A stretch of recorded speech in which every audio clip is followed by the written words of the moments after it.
Guys तुम suppose करो कि तुम कहीं जा रहे हो और तुम्हारा सामान एक चोर लेके भाग रहा है, तो तुम उसे चोरी कहोगे ना। ठीक उसी तरह से प्रेमानंद महाराज और रुद्राचार्य ने कुछ लड़कियों को लेकर के रिलेशनशिप पे कुछ बात कही। उस बात को लेकर के हमारे देश के कुछ फेमिनिस्ट को बुरा लग रहा है। मुंह मार के आती है। अगर ये मेरे सामने होता ना, मैं इसको समझा देती कि मुंह मारना क्या होता है। कैसे बताती मोहतरमा, ट्रायल रन देकर के या फिर तुम्हारे पास और दूसरा भी कोई ऑप्शन है? पहली बात तो ये है कि पर्सनली तुमको इन्होंने कुछ बोला नहीं है, इन्होंने कुछ लड़कियों को बोला है। इसमें तुम्हें इतना ऑफेंड होने की क्या बात है? Bloody anti nationalist lot, you should never be supporting such bastards of highest। जो गाली तुम बाबा जी को दे रही हो, अगर वही गाली तुम्हें उनके भक्तों ने तुम्हारे कमेंट सेक्शन में देना शुरू कर दिया तो क्या कर रहे हो तुम जैसी लड़की आप वुमेन पावर अपने सर पे उठा लेगी। बात तो सही है।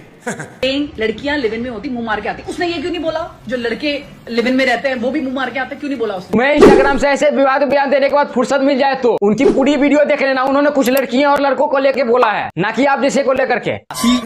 शादी करके पूरा बर्बाद करके एक दूसरे के घरों को, उससे बेटर अगर जो इंसान दिमाग लगा रहा है कि माँ बाप ने शादी करके ड्रामा मार रखा है, उससे पहले मैं खुद जाके देख लूं भाई ठीक है ठीक नहीं है। मोहतरमा काश ये बातें तुम्हारे घर वाले भी सोचे होते तो भारी मिस्टेक हो गया। आज ये फालतू की बयानबाजी तुम नहीं कर रही होती। तुम्हारे घरों में शादी से पहले इस्तेमाल करे फिर विश्वास करने का प्रथा चलती है क्या? कैसे कैसे लोग रहते हैं यार यहाँ पर।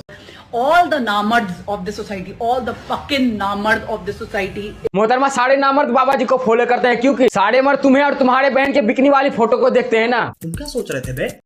All the नामर्ड्स of the society, all the fucking नामर्द of the society। अगर सारे मर्द नामर्द होते तो तुम यहाँ पे आज बकचोदी नहीं कर रही होती।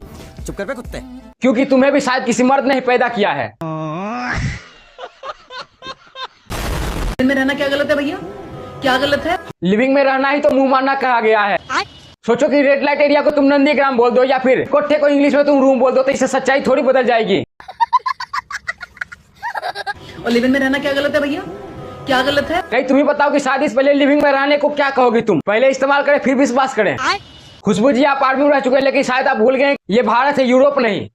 कुछ दिनों पहले अनिरुद्ध आचार्य ने 25 साल की लड़कियों के लिए कुछ अपशब्द शब्द बोले, जो एक सामाजिक जीवन में धर्मगुरु के द्वारा बोले गए शब्दों की मान्यता में कारगर साबित नहीं हो सकते। मानता हूं कि पूरी तरह से कारगर साबित नहीं होगा, लेकिन उन्होंने कुछ लड़कियों के बारे में बोला है, आपको नहीं। लेकिन आपको तो डोनाल्ड ट्रंप की तरह क्रेडिट लेना था। जब लोगों ने गाली देना स्टार्ट किया तो आपने कमेंट सेक्शन ऑफ कर दिया।